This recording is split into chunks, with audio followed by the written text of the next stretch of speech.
30 years spent living as a human ATM for my family. At 50, unmarried and alone, all I have left isn't a husband or children to stand by my side, but a body aching from relentless work and only 5 million. One in my bank account.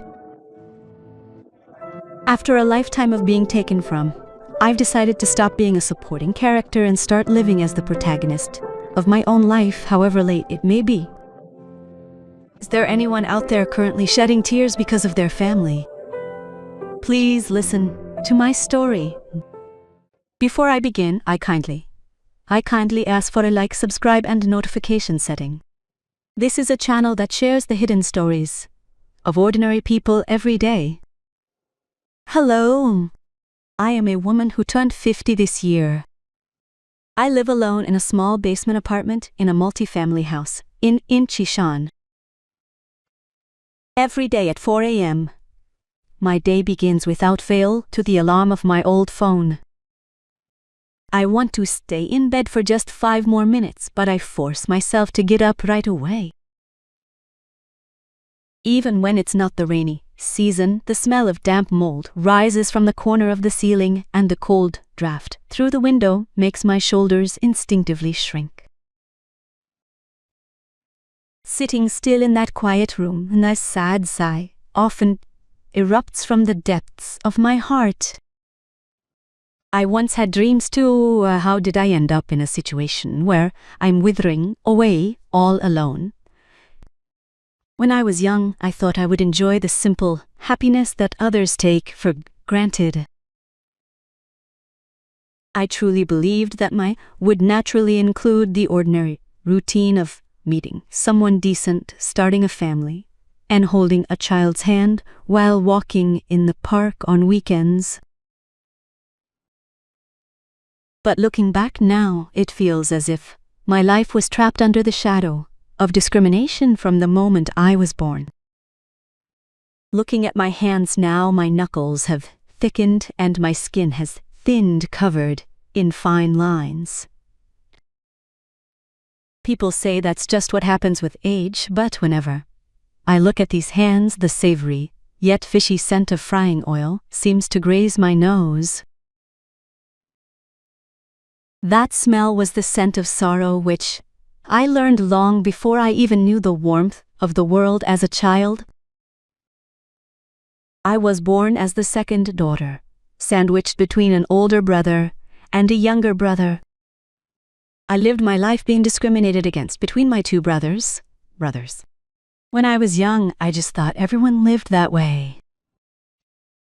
But as I grew older, I began to see just how strange my position in the house really was. Especially during the holidays, that discrimination would pierce my young heart like an awl. During Lunar New Year or Chuseok, laughter would always bloom in my relatives' living room. As soon as my older and younger brothers opened the door to enter, my grandmother would say, "Oh, my babies are here." And she would rush out to greet them barefoot. She would hold my two cousins in her arms, pat their backs, and press candies into their hands. But as soon as I followed them to offer my greetings, her eyes would turn cold in an instant. A girl should greet her grandmother when she sees her. Why are you just standing there blankly? Go to the kitchen and help your mother with her work. Even at that young age, I don't know how much those words hurt me. Without even a moment to sit down in a corner of the room, I was immediately chased into the kitchen, thick with acrid smoke. My mother and aunts sat before large pans frying pancakes all day long. At only 13, not even in middle school yet, I sat crouched beside them running errands all day, beating eggs, bringing dishes to wash, and serving fruit to the adults. Everything fell to me hinafilech. Even when my eyes watered from the oily smoke and my legs cramped and went stiff, no one ever told me to go inside and rest.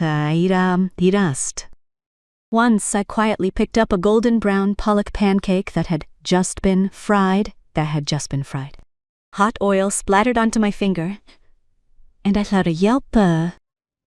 As I put my aching finger in my mouth, my aunt slapped my back and snapped sharply at me. How careless, what are you doing? How dare you touch the food for the ritual first? Hurry up and flip the pancakes so they don't burn. My heart hurt more than my finger. Even watching me get scolded, my mother didn't say a word. That made me feel so sorrowful. The dinner table that evening was truly extravagant. Before my older and younger brothers sat steaming braised short ribs and boiled pork slices piled high. My older brother laughed while eating apples my grandmother peeled, and my younger brother boasted about his colorful new holiday clothes. Meanwhile, I wore a hand-me-down t-shirt with stretched-out sleeves and barely had a place to set my spoon at the end of the table. I had to swallow rice with leftover greasy pancakes and cold soup the family had left behind. The rice I ate then tasted like absolutely nothing, strangely enough. Instead, the sight of my mother constantly placing meat into my brother's bowl and the cold look in my grandmother's eyes as if I were a ghost remain vivid to this day. What's even scarier is this. At some point, as a child, I began to accept that discrimination as something natural. I guess daughters are just supposed to endure things like this. Girls shouldn't eat the good things first, they should yield to their brothers. That is how I first learned from my family how to kill my own spirit and keep quiet. Having grown used to a life of discrimination, I forgot how to voice my own opinions, and I had to endure those painful times without once thinking that I was a person of value. With that suffocating smell of oil, the curtain was rising on my sorrowful youth. Carrying all that sorrow from my childhood, I had to earn money. As soon as I turned 20, as if being flung out into the world. I didn't even dare to dream of going to college. Because there was barely enough money for my brother's tuition, I got at a small electronics parts factory in Incheon right after high school. My job there was to insert electronic parts smaller than a fingernail into circuit boards one by one. Working 10 to 12 hours a day under factory lights, my eyesight quickly worsened and my neck and shoulders stiffened like stone. After a month of enduring until calluses formed on every knuckle, my first payday finally arrived. I still cannot forget the moment that paycheck hit my bank account. When I checked my balance at the bank, it was exactly 900,000 won. It was worth all the overtime and night shifts I had taken on all month long. To me at 20, that 900,000 won was more than just money. It was the reward for my effort of working with my own sweat and blood, and it felt like my worth being recognized by the world for the first time. After checking the account, I withdrew the cash, put it in an envelope, and headed home.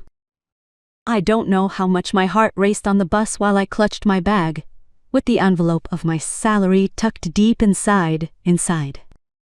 Should I use this money to buy a warm cardigan for autumn? Or should I buy myself a pair of pretty shoes? Mom would be happy if I gave her some pocket money, right? How much should I give her? My heart swelled with all sorts of simple thoughts, and my steps toward home felt so light I could fly, completely forgetting the cold. I believed that the pride of bringing home money I earned with my own hands would change my life, if only a little. But the moment I opened the front door, my small thrill was shattered by the cold reality. My mother was in the room, ironing my brother's clothes. When I entered and said, "Mom, I got my first paycheck today," and held out the envelope, her reaction wasn't the warm congratulations I had dreamed of. Without even putting down the iron, she spoke in a cold voice as if she were collecting something she had been waiting for. "You're home? Good timing. How much did you get?"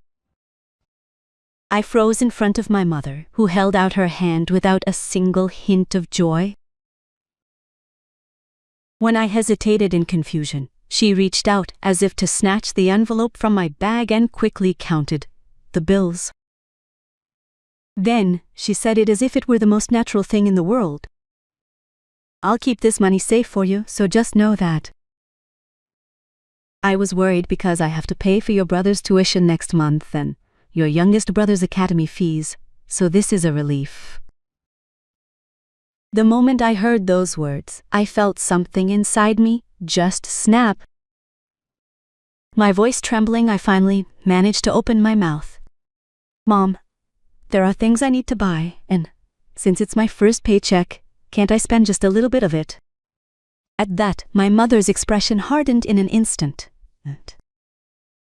She slammed the iron down with a thud, looked at me with pity, and snapped at me. "You are so selfish. Now that you're an adult, you should be paying for your keep. Isn't that the duty of a child? You didn't go to college, you eat and sleep here, so obviously you should contribute every penny you earn. Your siblings doing well will all come back to benefit you later on. The duty of a child, the cost of the food I eat at home." Those words struck deep into my heart. My brother, who was studying in the next room, slipped out and, seeing Mom counting the bills casually, threw in a comment. "Mom, I need to buy some textbooks." Gone was the cold look from just moments ago. She smiled brightly and pressed some bills into his hand. As I stood there watching the scene, strangely, not even a tear came out. It was then I learned for the first time that when sorrow is too deep, even tears run dry. In the end, that night, I couldn't buy a single piece of clothing with my own money and lay in my bed empty-handed. It was clearly money I had worked my bones off to earn for a month, so I couldn't understand why wanting to spend it made me a bad daughter or a selfish person. Dimana. But the scary part is that, after that day, it happened every single month. Whenever payday came around, my mother waited for me to get home like a creditor, and I had to hand over the price of my sweat like a criminal. Like a criminal. My brother's tuition, my younger brother's allowance and academy fees. The grueling labor of my youth always vanished to nourish them, while my bank account always pointed to the number 0. The first button of my life was being cruelly broken once again under the pretense of sacrifice. My factory life, which started at 20, didn't know when to end, stretching past 30 and well into my 40s. I would wake up at the crack of dawn, stand on the factory line and assemble parts until my hands were covered in calluses. Overtime pay it was. The salary I collected from working hard passed through my account only to immediately land in my mother's hands and go into my brother's mouths. Perhaps thanks to the sacrifice of my youth, my older and younger brothers' lives flourished day by day. My older brother graduated from college and got a decent job at a mid-sized company in Seoul, and my younger brother also joined a large corporation after I paid for his private tutoring and even his college tuition. My brothers enjoyed their youth to the fullest with my hard-earned money.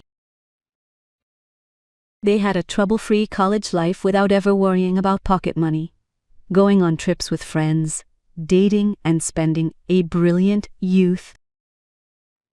After graduation, they enjoyed their professional lives, commuting in sharp suits with their heads held high. Yet I, who had laid that very foundation for them, didn't even have a moment to experience my own youth. Without time to make a close friend to confide in, I lived a dry, repetitive life of just work and home. While my brothers were spreading their wings so spectacularly, I was still working in oil-stained overalls, enduring the aches and pains all over my body, ignora my body. In truth, why wouldn't I have felt resentful? At first I asked myself, aren't we all the same children? Why must I be the only one living like this? I would shout and shed tears, feeling bitter about why I had to live my life having my things taken away as if it were only natural. But every time all I got in return were my mother's cold glares and sharp rebukes calling me a selfish wretch who didn't know the grace of being raised or the duties of a child. At some point, as those fearful words relentlessly tore at my heart, my spirit eventually grew weary and broke. Fine, speaking up only makes me the bad person and leaves me hurt anyway. I guess that's just the fate of being born a daughter. That is how I ended up silencing my own voice and living a life of lethargic submission to what my family wanted. And so, as I let time pass while erasing my own existence, I faced a cruelly stark reality the year I turned 42. That autumn, my older brother held his wedding ceremony. He got a small apartment in Seoul to start his life. At the time, my mother was excited and went around, boasting to the whole neighborhood that her eldest son was getting married to a good match.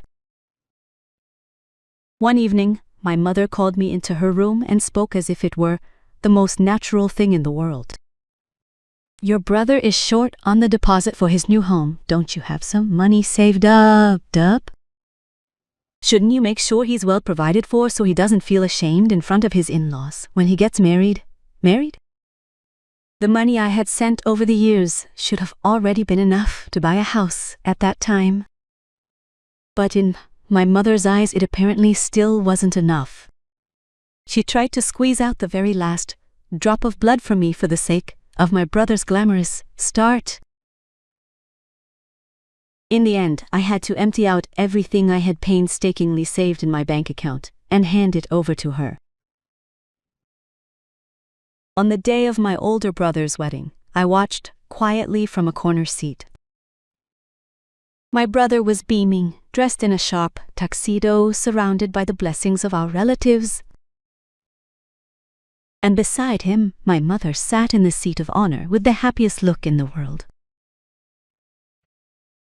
But I sat in a corner of that grand wedding hall, wearing shabby clothes, feeling utterly pathetic and invisible. What on earth was I in this family? My blood and sweat are the foundation of the happiness they enjoy, so why can't I be a part of the celebration instead of wandering like a stranger?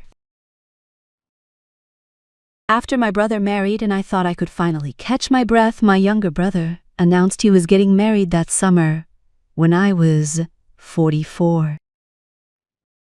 My mother started putting pressure on me all over again.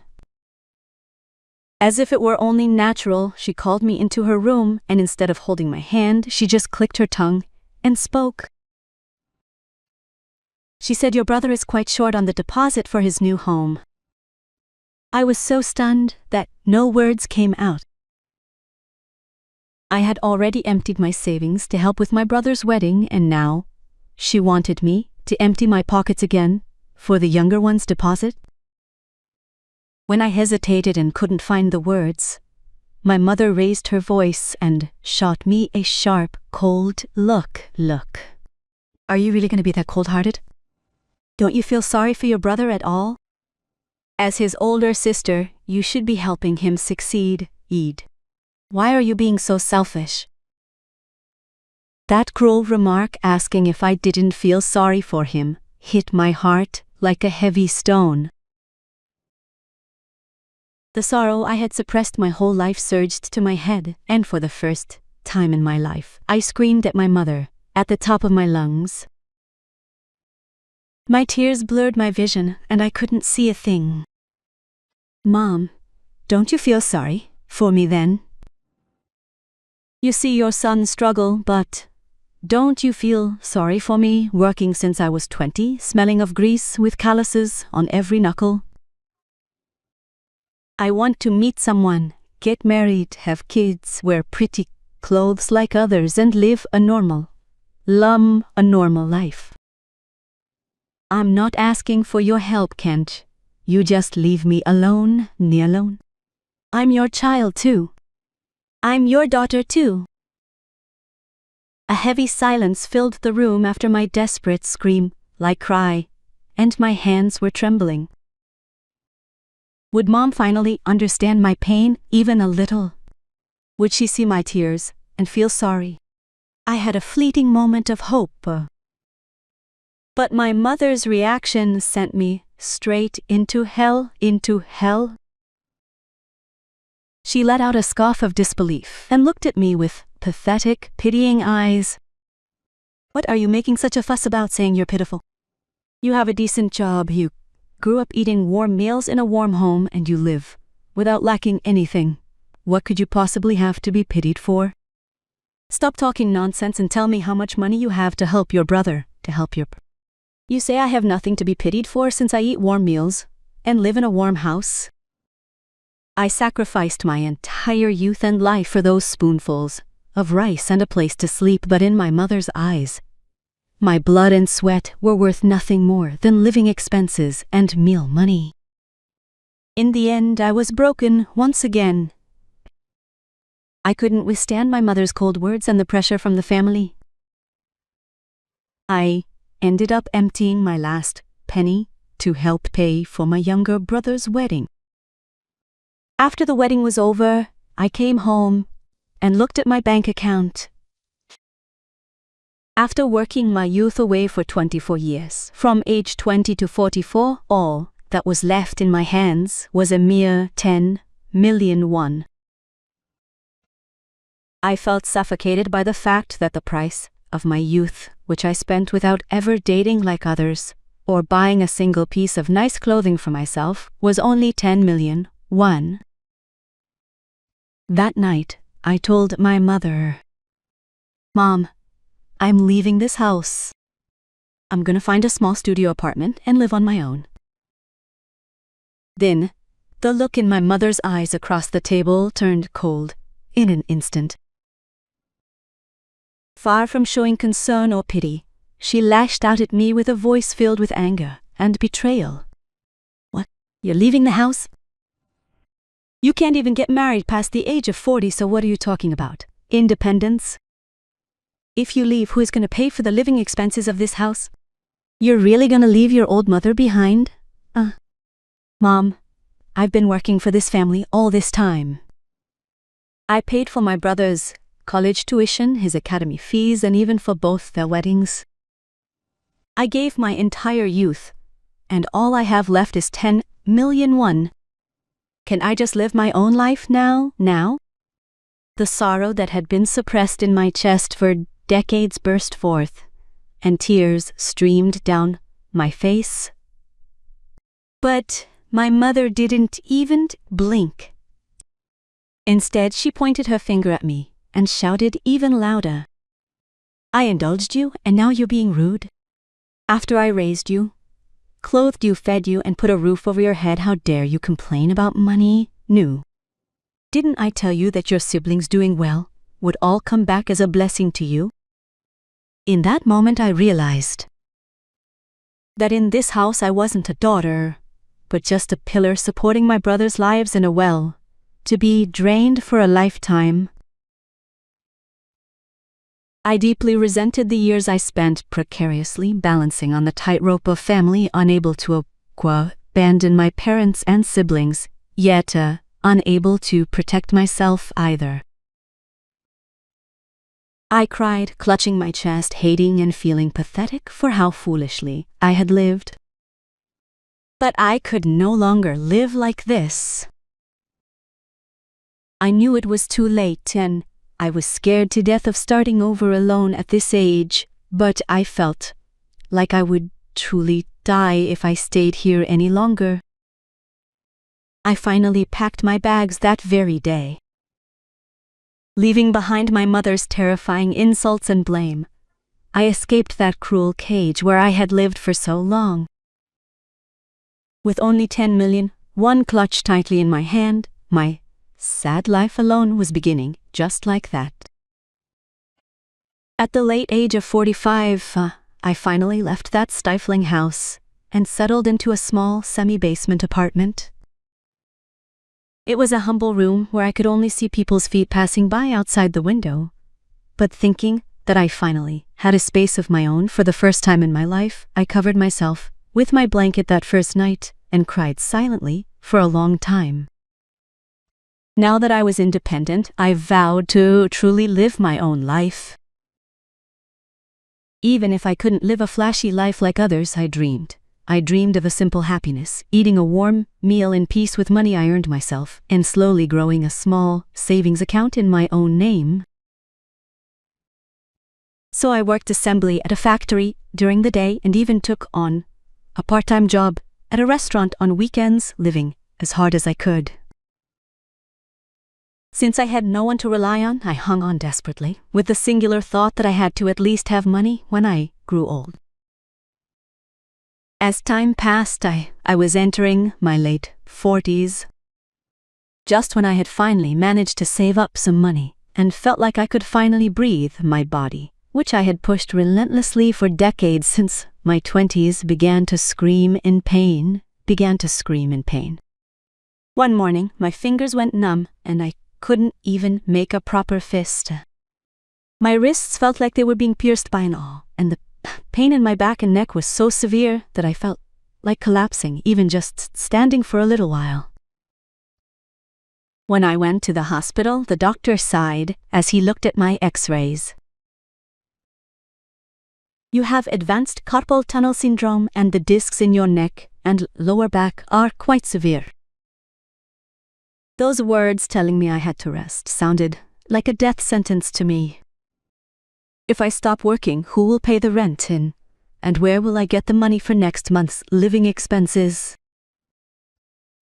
At 45, other people have children, or at least a husband, but I have no family to care for me when I'm sick, so I sat alone in my small room, trembling like a leaf for fear that I wouldn't be able to work. It was one evening while I was barely getting by day to day on medication. My phone vibrated in my pocket. The moment I saw the word "Mom" on the screen, my heart sank. Since leaving home, we'd only exchanged a few formal calls, and her calls had never brought anything good. Mulhasai muhad. With trembling hands, I pressed the call button. Hello? I hadn't expected a warm word asking after me, but my mother's voice, coming through the receiver, cruelly trampled even my last shred of hope. Yes. Have you saved up any money? Your brother is quitting his job to start a new business, but he's short on money. Your younger brother says he has no extra funds, so if you have any savings, help your brother out. I was so dumbfounded that I couldn't speak. She was a mother who never once asked how I left home or how I'd been living alone until my late 40s. Her first words after so long were once again demanding money for my brother and Aoi. Mom, my body is in so much pain right now. My fingers won't bend and my back hurts so much that I might not be able to work anymore. I barely have enough to pay my own rent and medical bills.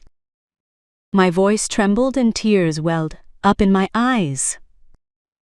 I thought that if a child said they were sick and their body was falling apart, a parent would at least say a word of concern. But my mother's reply was beyond cold, it was cruel. Oh, you're making a fuss. Again, you say you've been working a bit, but everyone works and lives like that. My body aches all over too. You're unmarried and living alone, so where could you possibly be spending your money? Your siblings need to do well so they can take care of you when you're sick later. What's the point of holding on to it all by yourself? Making a fuss, she says. After working myself to the bone to support my siblings, all I have left in my late 40s is the label of an old maid and a broken body, yet she calls it a fuss. Just then, my younger brother, who was next to my mother, grabbed the phone and drove a nail into my heart. Are you really gonna be so shameless about family matters, sis? Why be so heartless when you could just help out a little? My hand holding the phone was shaking uncontrollably. To hear the words shameless and heartless come from the mouth of a brother who studied on the tuition I paid, graduated on the money I provided, and lives well on the deposit I helped with for his home. I hung up the phone, sat down on the cold floor, and stared at my swollen hands. Having lost my youth and health and facing the cruel reality that even my family treats me like a money machine, I fell into a deep pit of despair once again. My last will to somehow hold on in my late 40s with an aching body was cruelly broken before long. One evening, I received an urgent call from my brother. His voice coming through the phone wasn't just urgent, it was deathly pale with fear. Get home right now?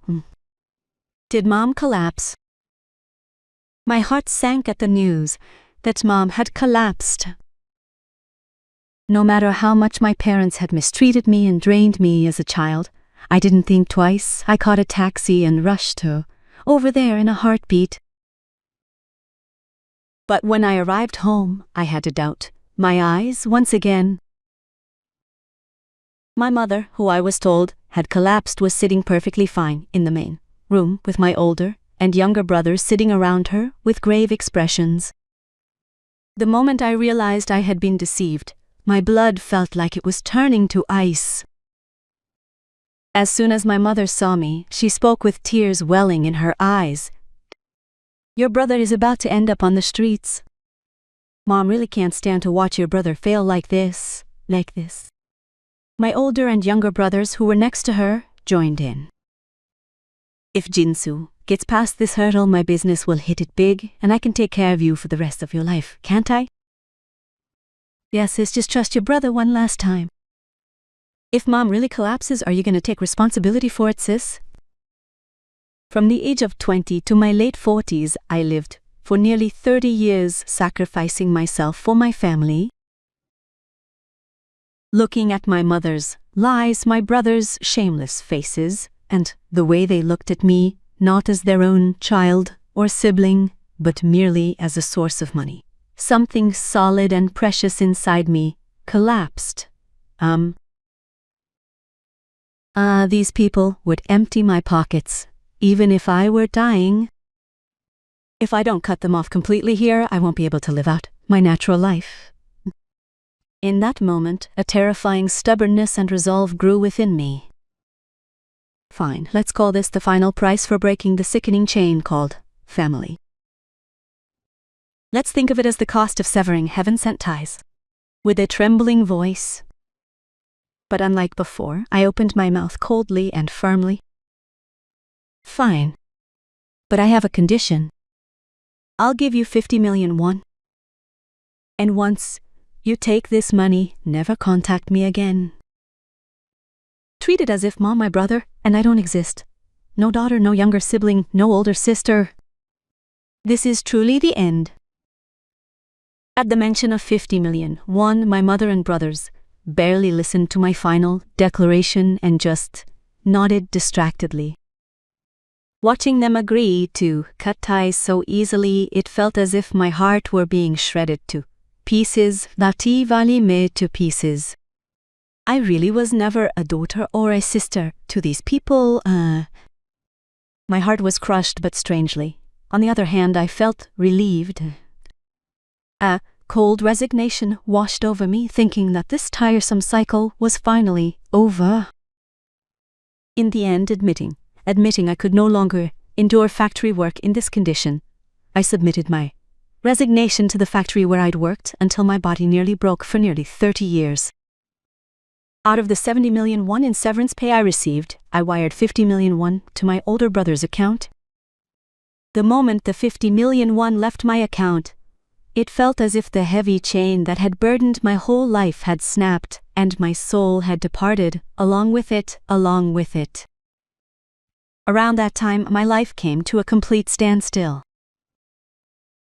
The brief sense of liberation from my hellish family was quickly eclipsed, as my body and mind, exhausted from 30 years of abuse, screamed out, plunging me into a deep abyss. Severe burnout and depression came crashing down on me like a tidal wave. In my dim, unlit, semi-basement room, I spent half a year lying there like a dead person, without knowing day from night, forgetting to eat or wash. I just stared blankly at the ceiling. As I burned through my remaining 20 million won in severance pay on rent and medication, my bank balance headed toward zero, yet I felt no motivation at all. Why was I even born? Is it my fate to spend my life as a supporting actor in others' lives, just providing money only to quietly rot away, like this? I spent my nights sobbing alone, in the dark. I could hear people laughing outside while my room felt like a grave, completely cut off from the world.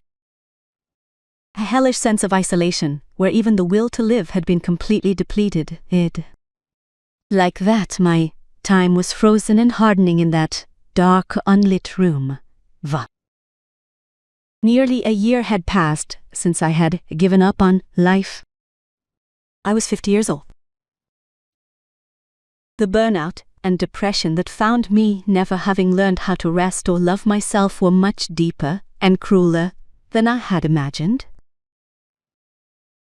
The tightly stretched string of my mind had snapped in an instant. My body was withering away, and my bank account was hitting rock bottom. It was one day when I truly felt I would rot away in this dark room, unknown to anyone. In the dust-covered room, I suddenly noticed a single ray of sunlight leaking through a crack in the window. I stared blankly at that warm light for a long time, then lifted my body and pressed the light switch. With a click, the room was filled with the light of the lamp. My reflection in the light was so gaunt and wretched that I was even afraid to look in the mirror. But strangely, the moment I turned on the light, a small sense of defiance welled up from the bottom of my heart. Why should I die like this? My family must be living well with the money I gave them, but after taking all my youth and leaving me with only work, why am I the one locked away in this darkness, dying? I felt so wronged, and my heart was bursting with such fury I thought I might go mad. It's my life, my precious life, that I haven't even lived properly once, and the thought that I couldn't end it this futilely struck my mind intensely. I went to the kitchen, mixed water with rice, and forced it down my throat. To survive, to shake off this darkness and to get back up somehow. And then I turned on my phone to check my balance. After paying for rent, medical bills, and minimal living expenses, all I had left was just over 5 million won. At the age of 50, all I had was an ailing body and 5 million won, but strangely, I wasn't afraid like before. Since I had already hit the darkest bottom of my life, there was nowhere left to fall. I immediately threw off my tattered clothes and changed into the cleanest outfit I owned. Then I shoved a few things into a bag and headed outside. The air of the world I faced for the first time in a while was cold yet surrealistically clear. The sounds of people and cars vividly tickled my ears. I followed my lead and headed toward Gwangmyeong Station. And I thought of the farthest place I could imagine, a place I had never been to before. Let's go to Busan. I had never once taken a trip for myself in my entire life. I went down to the platform and boarded a train waiting for departure. With a clanking vibration, the train slowly began to move. As I rested my head against the window and watched the scenery zip by, the tears I had been holding back suddenly burst out. Those were not tears of sorrow. They were tears of liberation, a belated apology to my pitiful youth spent living as if abusing myself while chained to my family, and the first step toward finally becoming the true master of my life. Yes, it's not too late. I'm 50, much later than others, but from now on, I will live entirely for myself. The train sped through the darkness, and deep inside my heart a tiny spark of hope that I had long forgotten began to bloom in silence. After traveling for several hours, Busan welcomed me with the scent of the open sea and a refreshing breeze. Never in my life had I been able to visit the sea with a comfortable heart. The sea that everyone visits with friends and lovers in their youth. I finally came here, alone, only after turning 50. I stood still on the white sand and watched the waves roll in and recede for a long time. Every time the rough waves wet my ankles, it felt as if the sorrow, resentment, and wounds inflicted by my family, which had piled up layer by layer in my heart, were being washed away little by the seawater. After crying silently for a long while in the cool breeze, strangely, my heart, which had been stifled for so long, felt lighter and my head cleared up. Yes, what good does it do to just feel bitter? I cannot turn back the past, but I can't throw away the rest of my life like that either. Facing the sea, I wiped my face with my hands and made a promise to myself that from now on, I would live confidently as the protagonist of my own life, no longer a supporting character in someone else's. As soon as I returned home, after my short but intense solo trip to Busan, I turned on my phone and started looking for work I could do. That's when I started looking closely into becoming a nursing assistant. Yes, if it's about taking care of others, isn't that what I've done my whole life? Even though I was hurt and used by my own family, if I could sincerely care for sick and lonely seniors, couldn't I find value in my life once again? My heart skipped a beat. I went straight to a nursing assistant school near my home and enrolled. I had very little money left, so I needed to earn a living right away.